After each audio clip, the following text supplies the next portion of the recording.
भोर भये दिन चल गया मेरी अम्बे, भोर भये दिन चल गया मेरी अम्बे, हो रही जय जयकार मंदिर विच आरती जय मां के दरबारा वाली आरती जय मां।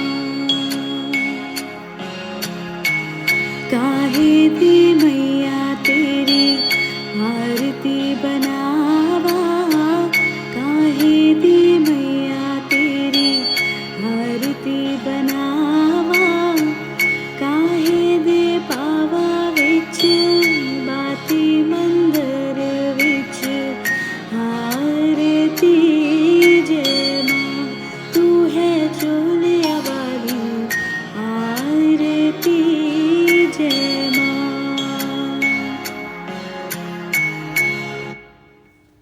दोस्तों नमस्कार, मैं पंडित अनिल मिश्र राष्ट्रीय कल्चर से आज आपके लिए भारतीय प्राचीन संस्कृति का सबसे प्राचीनतम त्यौहार नवरात्र, जो कि साधना और तपस्या से लबरेज है, उतना ही पूर्णतः वैज्ञानिक है, ऐसे त्यौहार के बारे में आज हम चर्चा करने वाले हैं। आज आपको बता दूं कि ये त्यौहार भारत में 4 बार वर्ष में 4 बार आता है। इसका जो प्रारंभ अभी चैत्र से ही होता है। चैत्र में, यानी अगर उसको हम इंग्लिश महीने में कहें तो मार्च और अप्रैल के बीच की बात है ये। तो चैत्र में ये त्यौहार इस बार 21 तारीख से प्रारंभ होगा। 21 में रात में 8:30 बजे ये प्रारंभ होगा और इसके बाद 22 को लोग 22 को पहले एकम मानेंगे, क्योंकि हम सुबह का हम मुहूर्त मानते हैं, तो इसलिए हम एकम जो है 22 से ही मानेंगे। लेकिन उसमें एक आपको यहाँ जानकारी दे दूँ कि ज्योतिषाचार्यों के हिसाब से 8:30 के पहले कलश स्थापना अनिवार्य है। ये जानकारी मैं इसलिए बता रहा हूँ क्योंकि बहुत लोगों से ज्योतिषाचार्य से मुझे ये बात पता लगी है कि 8:30 के पहले आपको कलश की स्थापना करना है। 29 तारीख को अष्टमी होगी, 30 तारीख को आपका ये रामनवमी है। तो इस प्रकार से ये त्यौहार आप सेलिब्रेट कर सकते हैं और इसका बहुत लाभ ले सकते हैं। अब यहाँ पर बात आती है कि ये कितना प्राचीनतम है, तो मैं आपको बताऊँ कि त्रेता युग में अगर आपने रामायण पढ़ी है या रामकथा सुनी है तो आपने देखा कि जब रामचंद्र जी वाटिका में फूलों को चुनने जाते हैं, उधर से सीता जी अपने सहेलियों के साथ आती हैं और जब वो प्रथम बार देखती हैं रामचंद्र जी को, तो भागकर सीधे देवी मंदिर बगीचा में जो देवी मंदिर उसमें जाके हाथ जोड़ के बैठ जाती हैं कि हे माता, मुझे यही वर प्राप्त हो, ऐसी मुझे आप आशीर्वाद दें। तो यानी वहाँ पे उस युग में देवी का महत्व सबसे ऊपर था, ये वहाँ से स्पष्ट हो जाता है। ऐसे हम त्रेता युग में आते हैं तो द्वापर युग में, जब त्रेता के बाद द्वापर में आते हैं तो आप देखिए कि उस समय जितने शाक्त ऋषि हैं उनकी परंपरा काफ़ी उच्च कोटि पे थी। मार्कंडेय ऋषि जो शाक्त प्रवृत्ति से जो थे वो मार्कंडेय ऋषि थे, कात्यायन ऋषि थे। उनके जो शिष्य थे वो थे गुरु संदीपन। गुरु संदीपन ऋषि वो हैं जिन्होंने कृष्ण जी को पूरी शिक्षा दीक्षा अपने विद्यालय में दी है। उज्जैन में ये विद्यालय आज भी मौजूद है। गुरु संदीपन आश्रम आज भी बहुत फेमस है वहाँ का। तो ये कात्यायन के वो शिष्य हैं संदीपन जी, जिन्होंने देवी को बचपन में अपने गोदों में खिलाया है। उन्होंने प्रार्थना की थी कात्यायन ने देवी से कि आप मैं बालिका के रूप में मुझे प्राप्त हो। तो इस प्रकार से संदीपन ऋषि को प्रारंभ से ही साक्षात दर्शन थे कात्यायन माता कात्यायनी का। तो इस प्रकार से ऐसे सिद्ध ऋषि के पास आश्रम में जब श्री कृष्ण जी वहाँ पर तपे हैं योग में, तो तब उनको 64 कलाएँ, ललित कलाएँ मिली हैं। तब उनको उनकी कुंडली जागरण हुई है, इसीलिए वो योगीराज कृष्ण कहलाए। उस समय में उनको जो चक्र मिला था, सुदर्शन चक्र, उसका ऑपरेशन वो कुंडली जागरण से होता था।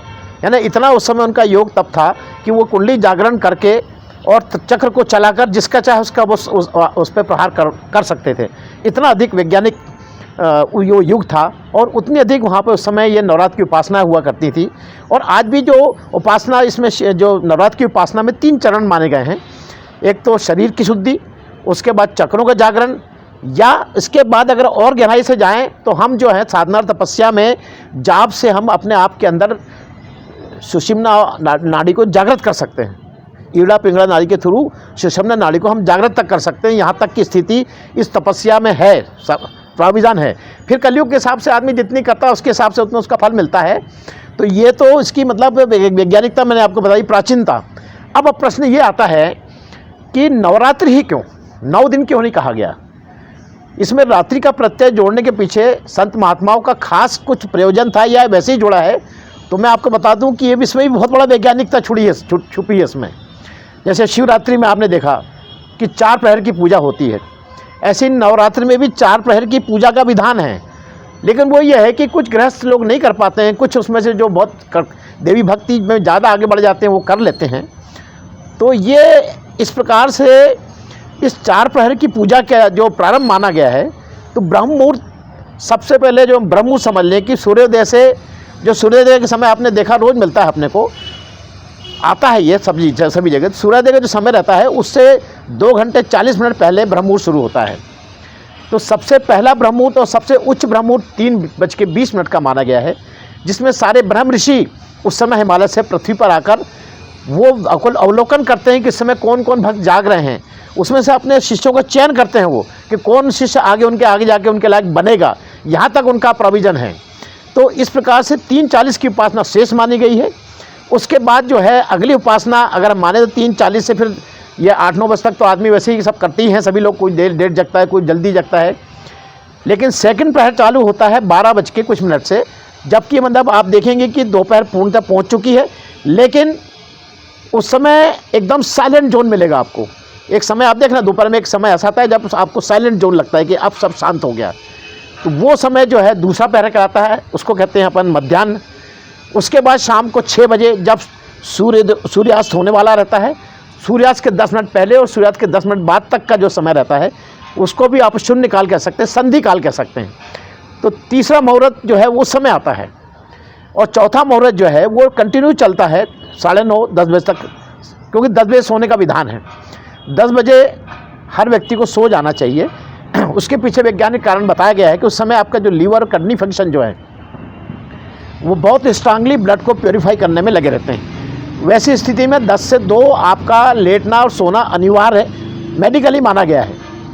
आप 2 के बाद उठ जाएंगे कोई प्रॉब्लम नहीं, क्योंकि 3 बजे से आपका ब्रह्म मुहूर्त चालू होता है, लेकिन ये 4 घंटे आपका सोना अनिवार्य है। जो 4 घंटे नहीं सोते हैं उनको भविष्य में कई प्रकार के रोग, गैस की बीमारी और अपने कॉन्स्टिपेशन और दुनिया भर के आपके अपने क्या कहते हैं फिस्चुला, ये सब चीज़ें होना मामूली बात है। लेकिन जब तक शरीर आपका स्वस्थ है तब तक ये बीमारी होता जाएगा, जब शरीर कमज़ोर होगा तब ये सब बीमारी अटैक करती हैं। तो इस प्रकार से ये 4 प्रहर की पूजा का विधान इसमें है, इसलिए इसको नवरात्र कहा गया है। अब आपको बता दूं कि नवरात्र में जो संधि काल है इनका महत्व बताता हूँ। ये तो मैंने आपको 24 घंटे का बताया है कि 24 घंटे का संधि काल का ये फ़र्क पड़ता है। अब मैं आपको इसके जो संधि काल जो समय के हिसाब से हैं, जैसे ऋतु के हिसाब से, जैसे चैत्र में जो ये नवरात्र पढ़ रहे हैं उसके पहले आप ये कल्पना देखिए आप कि हम लोग ठंड से, पूरी ठंड से -डिग्री टेम्परेचर से लेकर अभी तक यहाँ तक हम पहुँचे हैं। अब हमको आगे टेम्परेचर हमारी बॉडी को जाना है 35 डिग्री तक जाना है प्लस में। तो ऐसी स्थिति में ये संधि काल में ये नवरात्र का जो त्यौहार है ये आपका जो पूरा डिटॉक्सिफिकेशन है बॉडी का उसके लिए बहुत महत्वपूर्ण है। इसलिए इसमें जो उपास के जो नियम है वो बहुत कड़क हैं। चलिए अब हम जानते हैं कि इस साल जो नवरात्र आने वाली है, 21 तारीख से जो नवरात्र प्रारंभ हो रही है, ये नवरात्र केवल इसलिए ही नहीं मनाई जाती कि नवरात्र हैं, इसमें ऐसी बहुत सी घटनाएं इस समय हुई हैं। इसी समय जो है युधिष्ठिर को राज्याभिषेक किया गया था। यही वो समय है प्रतिपदा का पहला दिन, जिस दिन ब्रह्मा जी ने सृष्टि का निर्माण प्रारंभ किया था। यही वो दिन है जिस दिन बाली का वध भी इसी दिन हुआ था। और सबसे महत्वपूर्ण कारण जो है कि यहाँ से हमारा नया वर्ष शुरू होता है। अब आप बोलेंगे नया वर्ष तो हमारा अभी चल रहा है, ये 1 जनवरी से अपना 2023 चल रहा है। तो आपको बता दें कि हमारा जो हिंदू कैलेंडर जिससे बनता है उसको कहते हैं विक्रम संवत। आपने सुना होगा उज्जैन में एक राजा थे विक्रमादित्य, जो कि बड़े धार्मिक, जिन्होंने 32 योगिनियों को साधा था, जिनके आपने विक्रम बेताल 32 भी आपने देखा है, जिसमें बेताल और विक्रम की कहानी आती हैं, तो उनके बेताल भी उनके मित्र थे। और उसके साथ में नवग्रह की उनकी आराधना बहुत आगे थी, जिसके चलते जियोग्राफिकल ज्यामेट्रिकल जो उनको जो नॉलेज था उससे उन्होंने भूगर्भी गणना करके विक्रम संवत का निर्माण किया था। तो विक्रम संवत हमारा चालू होता है चैत्र के पहले दिन से। अब आप बोलेंगे इसमें दोनों में डिफरेंस हम कैसे पता करेंगे भैया? तो सीधा सा गणित है कि जो अपना विक्रम संवत है, जो 2023 है, पहले समझ लीजिए ये क्या है। ये ईसा संवत है। जिस दिन ईसा जी पैदा हुए थे उस दिन 1 जनवरी सन 001 था। तब से अभी तक यानी ईसा मसीह को हो गए 2023 वर्ष। हमारा जो विक्रम संवत है इसके 57 साल पहले प्रारंभ हुआ है। तो आज अगर हमको विक्रम संवत निकालना है तो 2023 में हमको 57 जोड़ देना है, तो 2080 आ गया। यही हमारा आज का जो है विक्रम संवत है। ऐसी एक शक संवत भी होता है जो कि वो भी आज स्टार्ट होता है। तो शक संवत में क्या है, ये भी किसी एक राजा ने प्रारंभ किया था, बड़े विद्वान राजा थे। तो वो संवत जो है ईसा मसीह के जन्म के 78 साल बाद प्रारंभ हुआ था। तो अब उसकी गणना करने के लिए क्या है, 2023 में से हमको 78 घटाना पड़ता है। जो घटा के जो समय आएगा वही आज का सन है, शक संवत। तो इस प्रकार से हमने विक्रम संवत और शक संवत का प्रारंभ भी आज से ही हुआ है। इस बार बता दें आपको कि ये जो संवत हमारा चलेगा, ये वर्ष चलेगा, चैत्र से जो हमारा संवत विक्रम संवत चलेगा, इसमें ये 13 माह का है। इस बार 12 महीने का नहीं, ये 13 माह का है। इसमें सावन 2 आने वाले हैं। इस प्रकार से ये एक अलौकिक इस घटना है इसमें कि जो अधिक मास इसमें जुड़कर ये 13 महीने का इस बार आपका वर्ष होगा, पूरा वर्ष। तो इस प्रकार से बहुत सी अलौकिक घटनाएं इस नवरात्र में हुई हैं, जिसके चलते इस नवरात्र का महत्व और भी अधिक बढ़ जाता है। अब हम इसमें कुछ आपको बताएं कि इस नवरात्र की उपास में और या इस उपासना में हमें किन किन चीज़ों का, नियमों का पालन करना चाहिए जो कि शास्त्रों में लिखा है। तो उसमें पहला नियम तो यही माना गया है कि आप रोज़ कम से कम स्नान ध्यान अच्छे से करें और उसके बाद आप पूजा में बैठें। दूसरी बात, इस दिन इस समय हमको कोई हिंसा नहीं करना चाहिए, ना शारीरिक ना मानसिक। और ख़ासकर जो महिला वर्ग है, चाहे आपकी पत्नी हो, चाहे आपकी पुत्री हो, चाहे आपकी माताजी हो, किसी से भी हमको वाचाल हिंसा नहीं करना है। वाचाल हिंसा का मतलब होता है कि कम से कम वाक में, बोलने में हमको कठोरता नहीं आना चाहिए, विनम्रता रहना चाहिए, आदर का भाव रहना चाहिए। ये कुछ धर्मों के इसमें नवरात्र के नियम बनाए गए हैं। इसके अलावा अगर आपको बार बार भूख की समस्या होती है तो आप उसको थोड़ा सा अपने आप को संयम करें। बार बार खाने से आपका जो उपास का जो टेम्पो है वो ख़त्म हो जाएगा। इसलिए जब आपको उपास लगे तो उसमें नियम है कि आप उसमें गर्म पानी नींबू डाल के पिएँ, शहद डाल के पिएँ, तो आपको तरावट बनी रहेगी, क्योंकि थोड़ा मौसम भी अब गर्म होने वाला है।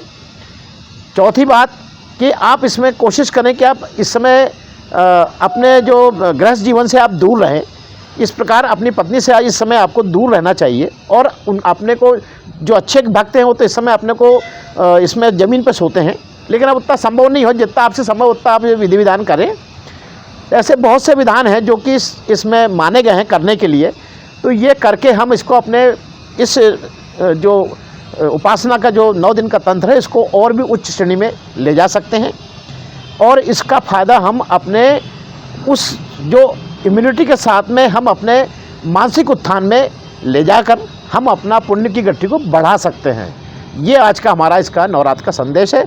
और ये जो आपने अभी सुना, इसको जितना आप लोगों में प्रचार प्रसार कर सकते हैं ज़रूर करिए।